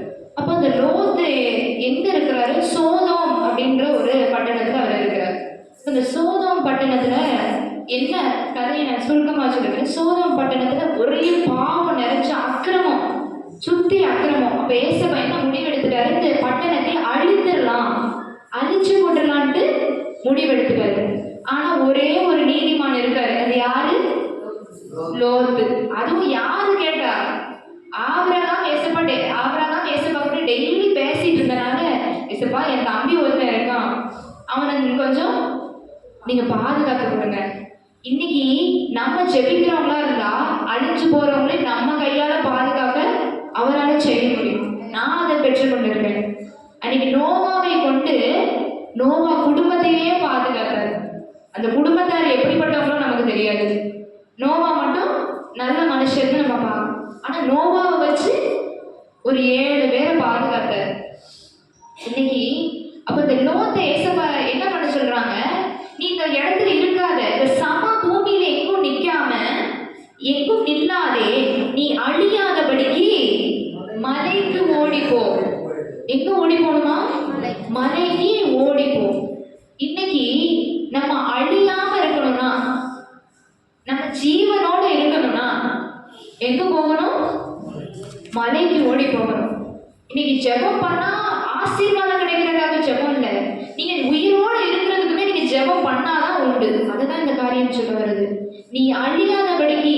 இது எப்படிப்பட்ட உலகம்? நம்ம வாழ்கிற உலகம் அழிவு நிறைந்த உலகம். நீங்க பாக்குறீங்க, இந்திய தேசம் பரவாயில்லன்னு சொல்லலாம், நம்ம சுற்றி உள்ள தேசத்துலலாம் ரொம்ப கொடுமையா. நீங்க கேட்கும் போது உங்களுக்கு தெரியாது, நியூஸ் எடுத்து பாருங்க. சின்ன சின்ன அழகான குழந்தைகள் காசா பட்டணத்துல, அந்த குழந்தைங்களுக்குலாம் அப்பா அம்மா செத்து போயிட்டாங்க, அந்த பிள்ளைங்க ரோட்ல அப்படியே நடந்துட்டு இருக்கு, எங்க போகன்னு தெரியாம. இப்படி பல மோசமான சூழ்நிலை நம்ம தேசத்துல நடந்துட்டு இருக்கு. ஆனா கர்த்தர் சொல்லுகிறார், யாரு வேணா அழைச்சு போவாங்க. உன் பக்கத்துல 1000 பேர் விழுவாங்க, உன் வலது புறத்துல 10000 பேர் விழுவாங்க. ஆனா அது ஒண்ணு ஆகாது, உனக்கு ஒண்ணு ஆகாது. அது யாருக்கு? இந்த வசனத்தை சொல்றோம், ஜெபிக்கமா, ஜெபிச்சு இந்த வசனத்தை விசுவாசிக்கிறவங்களுக்கு தான் அது நடக்கும். அப்படித்தானே? அப்போ இந்த லோத்து சொன்ன பேச்சுக்கு கீழ்ப்படிந்து என்ன பண்ணா, இன்னைக்கு இந்த வசனத்தை கேட்கிறோம், எத்தனை பேர் வீட்டுல போய் கீழ்ப்படிந்து அந்த ஜெப உறவுக்குள்ள வாரீங்களோ, கர்த்தர் அவர்களை பாதுகாப்பார், அவர்கள் குடும்பத்தை பாதுகாப்பார். கப்பல் சேதமே அன்றி பிராண சேதம் அணுகாதுன்னு சொல்லுவார். நமக்கும் சில பலவீனம் வரும், சில நேரம் ஏதாவது அடிப்பட்ட மாதிரி இடிப்பட்ட மாதிரி இருக்கும். ஆனா என்ன ஆகாது? உயிருக்கு சேதம் வராது. பாத்தீங்கன்னா எத்தனையோ ஆக்சிடென்ட் பார்க்கணும், ஒண்ணுமே எப்படி எல்லாம் செத்தா அப்படின்னு நம்ம யோசிச்சிருப்போம். ஆனா நம்மளும் அந்த நேரத்துல பாதுகாத்தார். அப்படிதானே? நம்ம விசுவாசிக்கு கூட ஆக்சிடென்ட் ஆச்சு, ஆனா எதிர்த்துல இருக்கவன் இறந்து போயிட்டான். இப்ப எவ்வளவு ஆச்சரியமான கருத்து. இப்ப நம்ம இன்னைக்கு பாதுகாப்பா இருக்கோம்னா பெற்றோரோட ஜெபம், பிள்ளைகளோட ஜெபம் பெற்றோரை காப்பாத்திருக்கு, பெற்றோரோட ஜெபம் பிள்ளைகளை காப்பாத்திருக்கு. இன்னைக்கு உங்க ஜெபம் யாரை காப்பாத்தணும்? நீங்க ஜெபிச்சாதான் உங்க சந்ததி காப்பாற்றப்படும். இல்லைன்னா உங்க சந்ததினா இனி வரும் காலங்கள்ல ஆண்டவருக்குள்ள நிக்கணும்னா உங்க ஜெபம் மட்டும்தான். என்னால சொல்ல முடியும், என் தாத்தா பாட்டியோட ஜெபம் இன்ன வரைக்கும் எங்க குடும்பத்தை காப்பாத்துறது. அப்போ இந்த சமபூமியில் எங்கும் நில்லாதே, நீ அழியாதபடிக்கு மலைக்கு ஓடிப்போ. இப்ப இன்னைக்கு நீங்க சரி நம்ம நாளைக்கு செடிக்க ஆரம்பிப்போம் அப்படின்னு அசதியா இருந்தீங்கன்னா இந்த மாத்திரத்துல என்னனாலும் நடக்கலாம். நம்ம உயிர் நமக்கு நிச்சயம் கிடையாது. அப்ப செபித்து அவர்கிட்ட நெருங்கும் போது கர்த்தர் நம்மை பாதுகாக்கிறவரா இருக்கிறார்.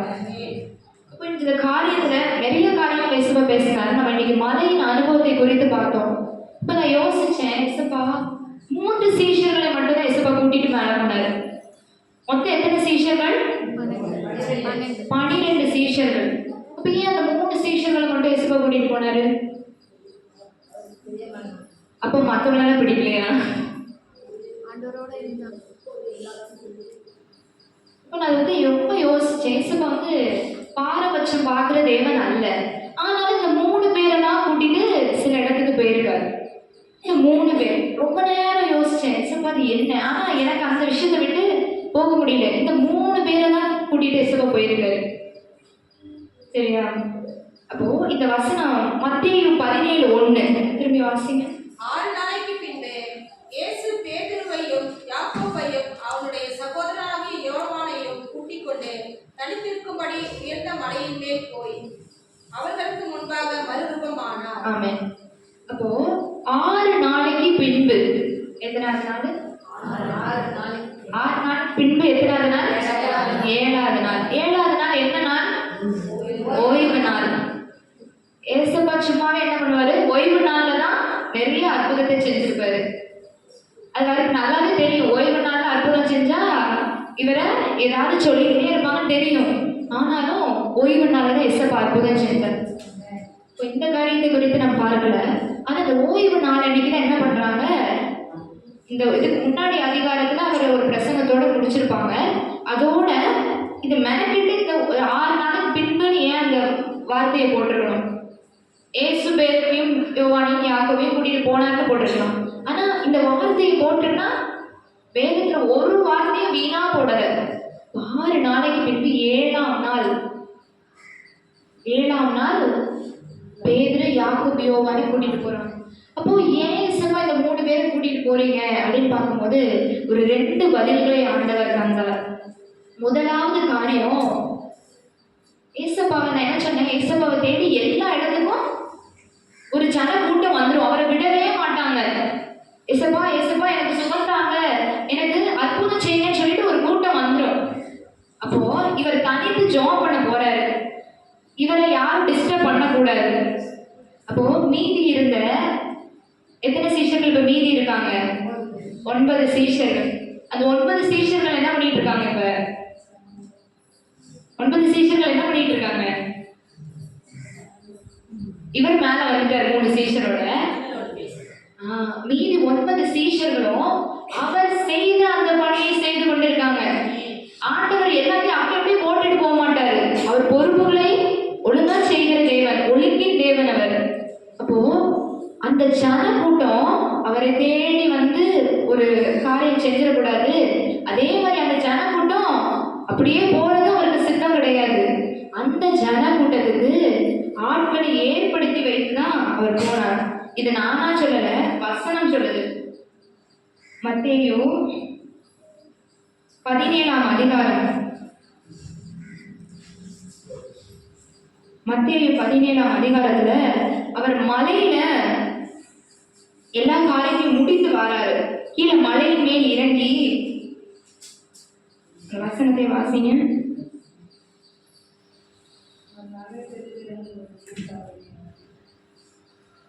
அவர்கள் மலையிலிருந்து இறங்கி வருகிற போது 9ஆம் வசனம், இயேசு அவர்களை நோக்கி, மனுஷகுமாரன் மரித்தோரிலிருந்து எழுந்திருக்கவும் வரைக்கும் இந்த தரிசனத்தை ஒருவருக்கும் சொல்ல வேண்டாம் என்று கட்டளையிட்டார். 16ஆம் வசனம் வாசிங்க. 16. உம்முடைய சீஷர்களிடத்தில் கொண்டு வந்தேன், அவனை சொஸ்தமாக்க அவர்களால் கூடாமல் போயிற்றோ என்றார். அப்போ மலையிலிருந்து கீழே இறங்கி வந்ததும் பிடிச்சிட்டாங்க அவரை. வந்து கொஞ்ச நேரம் கூட அவர் ரெஸ்ட் எடுக்கல. கீழே வந்ததும் ஒருத்தர் வந்து, இசப்பா என் பையன் இப்படிப்பட்ட ஒரு நோய், சந்திரரோகியாய் கொடிய வேதனை படுகிறான். உங்க சீஷர்கிட்ட கொடுத்தேன், அவங்களால ஒன்றும் செய்ய முடியாம போயிடுச்சு. அப்போ அந்த ஒரு நாள் என்ன பண்ணிருக்காங்க? சீஷர்கள் அவருடைய ஊழியத்தை செஞ்சிருக்காங்க. வியாதியஸ்தரை குணமாக்கி இருக்காங்க. அவருடைய பிரசங்கத்தை பண்ணியிருக்காங்க. ராஜ்யத்தை குறித்ததான செய்தி அவங்க சொல்லியிருக்காங்க. அப்போ ஒரு காரியம் என்ன, அவர் இந்த 3 பேரை மட்டும் கூட்டிட்டு போன காரியம். மீதி 9 பேர் அவருடைய ஊழியத்தை செய்வதற்காக இங்க விட்டு போனார். இன்னொரு காரியம், அப்ப எனக்கு அது கூட முழுசா படல. அப்படின்னாலும் ஏன் இந்த 3 பேரை கூப்பிடணும் அப்படின்னு வேற யாராவது ஒரு 3 பேரை கூப்பிட்டுருக்கலாம். இந்த பர்டிகுலரா இத்தனை பேர் இருக்கீங்க, நான் கரெக்டா ஒரு 3 பேரை மட்டும் கூப்பிடுறேன்னு என்ன அர்த்தம்? அப்போ ஏதோ ஒரு காரியம் இருக்கு அப்படின்னு நான் யோசிச்சுட்டே இருந்தேன். அப்போ அந்த 3 பேரோட பெயர்களை நான் எழுதினேன். முதலாவது யாரு? பேதுரு. 2வது யாக்கோபு. 3வது யோவான். பேதுரு என்றால் என்ன அர்த்தம்? பாறை. பேதுரு என்றால் என்ன? பாறை, கல், பாறை, இதுதான் அர்த்தம். யாக்கோபுக்கு என்ன அர்த்தம்?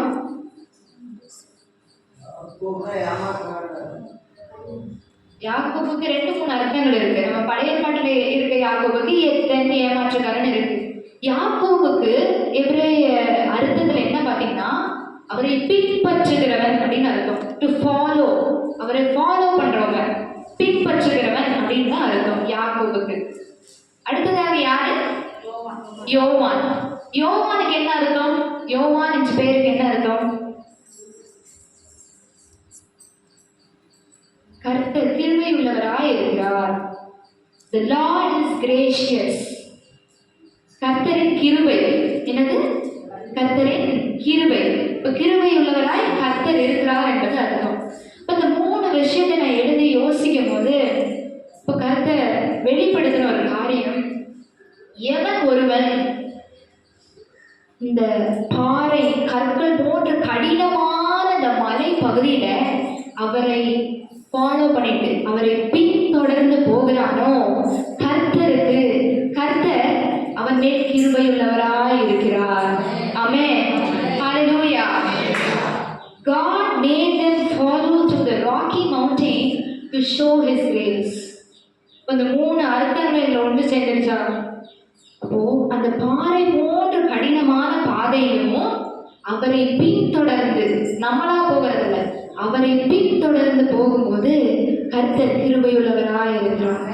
பார்த்தீங்களா, ஒரு காரியம் எல்லாவற்றையும் நேர்த்தியாய் செய்கிறார். இப்போ இந்த 3 பேர் அவர் கூப்பிட்டதுக்கும் ஒரு காரணம் உண்டு. எதையுமே காரணம் இல்லாம பண்ண மாட்டாங்க. அப்போ இன்னைக்கு நாம் கற்றுக்கொண்ட காரியம் என்ன? எதற்கு மலை மேலே ஏசப்பா நமக்கு கூட்டிட்டு போறாரு? மறுரூபம் ஆக்குறதுக்கு. நம்ம மறுரூபம் ஆகணும்னு அவர் ஆசைப்படுறாரு. ஆனா நம்ம தான் போக மாட்டேங்கிறோம். முதலாவது மறுரூபம், இரண்டாவது தரிசனத்தின் கண்கள், மூன்றாவது அவருடைய சத்தத்தை கேட்கும்படியாக, நான்காவது நாம் அழிந்து போகாத பாதுகாப்பதற்காக கர்த்தர் நம்மை மலையிலே. இன்னைக்கு யாரெல்லாம் நான் இன்னைக்கு மலையில எவ்வளோ கஷ்டமா இருந்தாலும் பரவாயில்ல, எனக்கு எவ்வளோ பிரச்சனை, சில பிரச்சனைகள்லாம் வந்துட்டுனா நம்ம மனம் பாரம் ஆயிடுச்சுன்னா பேசக்கூட முடியாது, செபிக்க கூட முடியாது. அது யார் அந்த பாரத்தை கொடுக்கறது? ஏசப்பாவா? இல்லை, பிசாசு. உங்களுக்கு பிரச்சனையை கொடுத்தா நீங்க ஜெபிக்க மாட்டீங்க. ஏன் உங்களை ஜெபிக்க கூடாதபடிக்கு பிசாசு பண்றான்? நீங்க ஜெபிச்சா நல்லா இருந்துருவீங்க. ஜெபிச்சா உங்க எதிர்காலம் ஓஹோன்னு இருக்கும். அது அப்படி இருக்கக்கூடாது, நீங்க நல்லா இருக்கக்கூடாதுன்றதுக்காக தான் உங்களை ஜெபிக்க கூடாதபடிக்கு பண்றான். அப்ப நீங்க ஜெபிக்க கூடாதபடிக்கு ஒரு சூழ்நிலை காணப்படுது. இந்த காரியத்தை யோசிங்க. பிசாசு எவ்வளவு தடை பண்ணினாலும் ஏன் எதிர்காலம் ஆசீர்வதிக்கப்படுகிறது யாராலையும் தடை பண்ண முடியாது. நான் இன்னைக்கு ஜெபிப்பேன், எப்படியாவது ஜெபிப்பேன், என்னால முடியலனாலும் பரவாயில்ல, நான் எழுப்பி ஜெபிச்சிருவேன். இன்னைக்கு யாரு முடியாத சூழ்நிலையை எழுப்பி அவருக்காக ஜெபிக்க ஆயத்தமா இருக்கிறீங்களோ கர்த்தர் உங்களுக்கான காரியத்தை அவர் வந்து செய்ய வல்லவராக இருக்கிறார். அந்த மலை மேல அவங்க தனியா போகல. யார் கூட்டிட்டு போனா? ஆண்டவர். அந்த 1ஆம் வசனத்துல சொல்லி இருக்கு, 6 நாளைக்கு பிறகு இயேசு பேதுருவையும் யாக்கோபையும் அவனுடைய சகோதரனாகிய யோவானையும் கூட்டி கொண்டு. இன்னைக்கு நீங்க நினைக்கிறீங்க நான் தனியா போறேன், இல்லை, அவர் உங்களை கூட்டி கொண்டு போகிறார். அவர் கூட்டி போறாரு. அவர் கூட்டிட்டு போகும்போது நம்ம எதுக்காக பயப்படலாமா? எதுக்கும் பயப்பட வேணாம். அந்த மலை பகுதியில இருட்டா இருந்திருக்கும், காடு, ஒரு மாதிரி வனாந்திரமான பகுதி.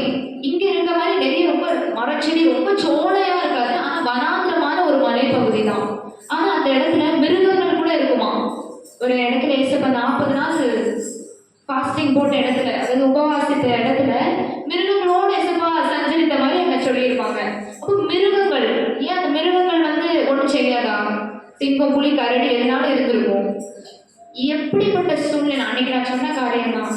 நம்ம வாழ்க்கையில பிரச்சனை வரும், சிங்கம் வரும், தீ போன்ற நம்மளை பட்சிக்கிற காரியம் வரும். ஆனா என்ன பண்ணாது? சிங்கம் நம்மளை சாப்பிடாது. அந்த நெருப்பு என்ன பண்ணாது? நம்மளை சுட்டரிக்காது. தானியல சிங்கக்கேபில போட்டாங்க, சிங்கம் இருந்துச்சு, சிங்கம் மறையல. ஆனா சிங்கத்தின் வாயை கட்டினார்.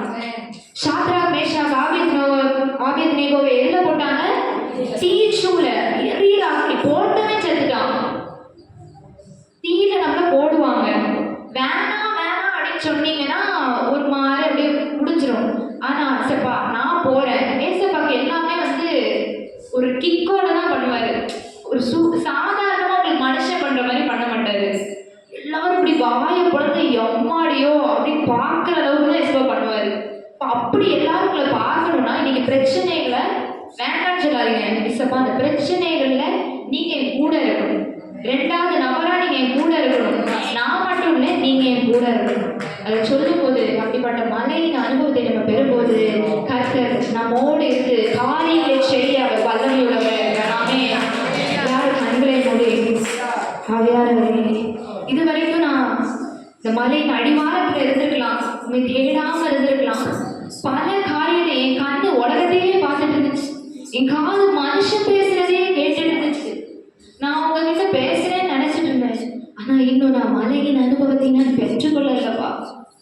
இன்னைக்கு யாரெல்லாம் பாரத்தோட ஏசப்பா எனக்கு அந்த மலை மேல ஏறணும், எப்படியாவது ஏறணும், இப்படியாவது மனுஷன் பார்க்குற மாதிரி ஏசப்பா பண்ணல. எல்லார்ட்டையும் சொல்லிட்டு நான் மலைக்கு போறேன்னு சொல்லலை. ஆனா தனித்து இருக்கக்கூடிய யார்ட்டையும் சொல்லியிருக்க மாட்டாரு கண்டிப்பா ஆண்டவர். இன்னைக்கு நீங்க இப்படி ஜெபிக்கிறேன் அப்படி ஜெபிக்கிறேன் யார்ட்டையும் சொல்லாதீங்க.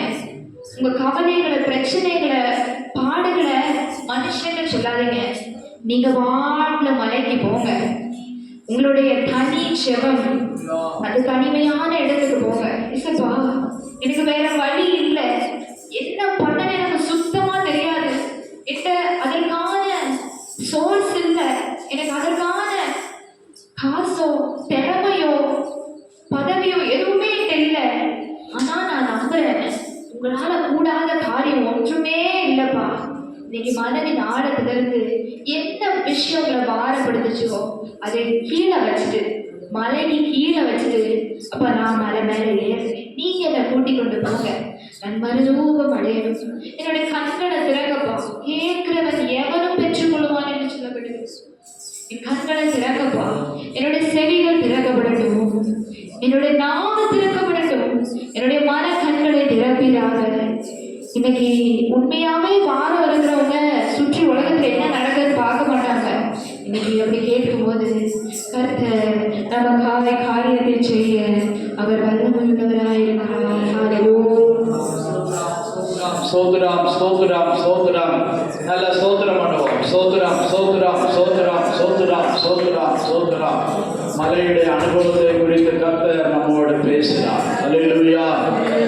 உனக்கு முடியாட்டால் ஏறு, மலை மேல ஏறு, பலவீனத்தோடு ஏறு. உனக்கு சோர்வு இருந்தாலும், கை கால் பலவீனமாக இருந்தாலும், ஆண்டவரே எனக்கு மலை மேல் ஏறணும், ஆண்டவரே மலை மேல ஏறும்போது தேவனை பார்க்கலாம், பிதாவு தேவனுடைய சத்தத்தை கேட்கலாம், மறுரூபம் அடையலாம். அல்லேலூயா. அவரை நீ காணலாம். நீ ஏறு. அந்த லோத்து சொன்னான், அப்படியெல்லாம் ஆண்டவரே என்னால் ஏற முடியாது, என்னால் ஏற முடியாது என்று சொன்னான் லோத்து. அதுபோல யாரும் சொல்லாதீங்க. நான் ஜெபிப்பேன், இன்று முதல் ஜெபிப்பேன், இந்த புதிய ஆண்டிலே நான் ஜெபிப்பேன், மணிக்கணக்காக ஆண்டவர் சமூகத்தில் இருப்பேன், என் வேலைகளை எல்லாம் ஒதுக்கி வச்சுட்டு ராத்திரியில இருப்பேன் என்று சொல்லு. அல்லேலூயா அல்லேலூயா. கர்த்தருடைய கரங்களை ஒப்பு கொடுப்போமா? நம்மை தாழ்த்தி ஒப்பு கொடுப்போம். அல்லேலூயா அல்லேலூயா அல்லேலூயா. எல்லாரும் எழுப்பி நிற்போமா? ஸ்தோத்திரம் ஸ்தோத்திரம் ஸ்தோத்திரம் ஸ்தோத்திரம் ஸ்தோத்திரம். ஆண்டவரே இந்த மலையினுடைய அனுபவம் லூக்கா 21:36-37 சொல்லப்பட்டிருந்தது. அவர் பகற்காலங்களில ஜெபாலயங்கள்ல போய் ஜெபித்தார், ராக்காலங்கள்ல ஒலிவமலையில் போய் ஜெபித்தார் என்று சொல்லப்பட்டிருக்கிறது. பகற்காலங்கள் தன்னுடைய கிரியைகளை செய்தவர், ராத்திரி காலங்கள்ல அவர் போய் ஒலிவமலையில தங்கினார். அப்படிப்பட்ட கிருபைகளை நாம் பெற்றுக்கொள்வோம். அல்லேலூயா. ஸ்தோத்திரம் ஸ்தோத்திரம் ஸ்தோத்திரம் ஸ்தோத்திரம் ஸ்தோத்திரம் ஸ்தோத்திரம். ஜெபமாதி ஊற்றும் ஐயா, ஜெபிக்கணும் ஜெபிக்கணும், ஜெபமாதி ஊற்றும் ஐயா, ஜெபிக்கணும் ஜெபிக்கணும். ஸ்தோத்திரங்களே விண்ணாதாக, ஆமென். ஸ்தோத்திரங்களே விண்ணாதாக,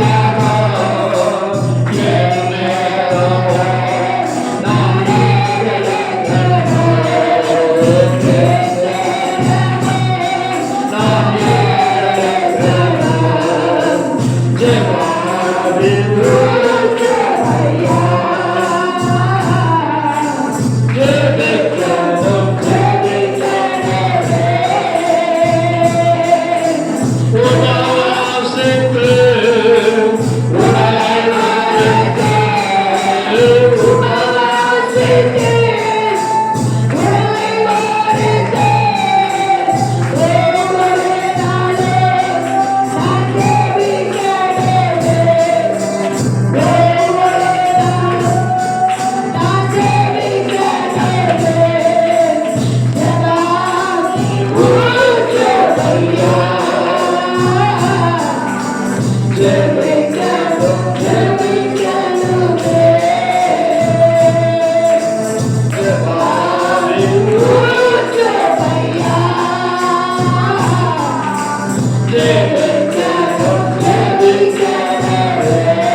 காணிக்கை கொடுத்த கரங்களை ஆசீர்வதிக்கப்படியால் ஸ்தோத்திரம் பண்ணுவோம். ஸ்தோத்திரம் ஸ்தோத்திரம் ஸ்தோத்திரம் ஸ்தோத்திரம் ஸ்தோத்திரம் ஸ்தோத்திரம். அவளுக்கு ஜெபம் பண்ணுங்க. இப்போ இல்லைங்க சொல்றேன், 7 மாசம் ஆகுது, டெலிவரிக்கு வந்திருக்கிறா. கர்த்தர் சுகப்பிரசவத்தை கொடுக்கிறார். சோதரன் வேண்டிக்கத்தாவே ஜெபிக்கிறோம்.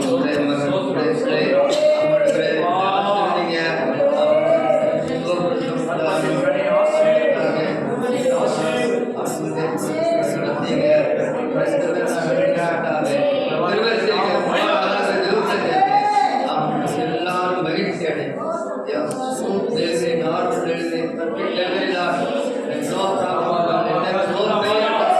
வழி வேதனை இல்லாத நல்ல சக்தி தர முடியும், முடியும்.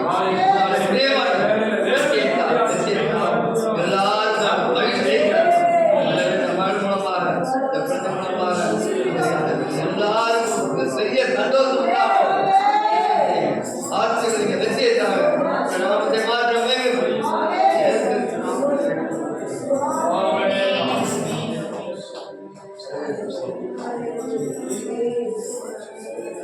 ஸ்தோத்திரம். கர்த்தர் ஜெபத்தை கேட்டபடியா ஸ்தோத்திரம் பண்ணுவோம். ஸ்தோத்திரம். சொல்வது எல்லா பிள்ளைகளுக்காக ஸ்தோத்திரம் பண்ணுவோம். ஸ்தோத்திரம் ஸ்தோத்திரம். இன்னைக்கு கூட நிறைய பேர் வரல, என்னன்னு தெரியல.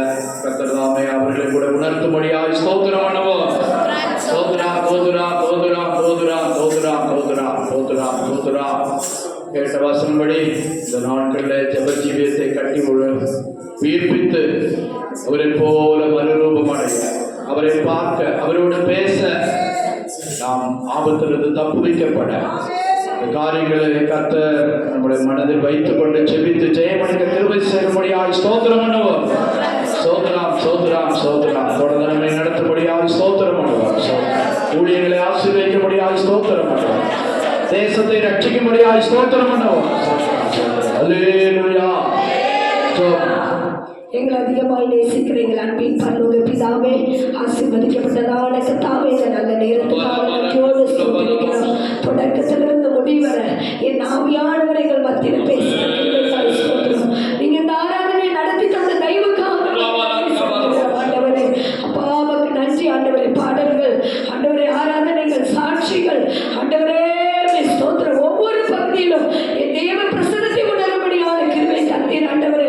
எங்களோட பேசின நல்ல வார்த்தைக்காய் ஸ்தோத்திரம் ஆண்டவரே. மலையின் அனுபவத்தை குறித்து எங்களோட 4 காரியத்தை பேசினீர்கள் ஆண்டவரே. அப்பா உமக்கு ஸ்தோத்திரம் ஆண்டவரே. அந்த மறுரூபத்தின்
சோதரா சோதரா சோதரா. பெரிய காரியங்கள் நம்முடைய வாழ்க்கையில செய்யப்படுற தயவுக்காய் ஸ்தோத்திரம் பண்ணுவோம். கர்த்தர் சீக்கிரமாய் வரப்போகிறார். நாம் மறுரூபம் அடைய போகிறோம். இப்பேற்பட்ட நம்பிக்கையும் ஆசை உள்ளவர்கள் ஸ்தோத்திரம் பண்ணுவோம். சோதரா சோதரா சோதரா சோதரா. சேர்ந்து சொல்லுவோம், என் ஆத்துமாவே கர்த்தரை ஸ்தோத்திரி, என் முழு உள்ளமே அவருடைய பரிசுத்த நாமத்தை ஸ்தோத்திரி. என் ஆத்துமாவே கர்த்தரை ஸ்தோத்திரி, அவர் செய்த சகல உபகாரங்களை மறவாதே. ஆமென். நம்முடைய கர்த்தரும் இரட்சகருமாக இருக்கிற இயேசு கிறிஸ்துவின் கிருபையும் பிதாவாகிய தேவனுடைய அன்பு பரிசுத்த ஆவியானவருடைய அன்யோன்யத்தையும் பாதுகாவலும் நம் அனைவரோடும் சகல பரிசுத்தவான்களோடும் இன்றும் என்றும் சதா காலங்களில் கர்த்தருடைய வருகை மட்டும் இருப்பதாக. ஆமென் ஆமென். அல்லேலூயா அல்லேலூயா அல்லேலூயா. எல்லாருக்கும் ஸ்தோத்திரம் ஸ்தோத்திரம்.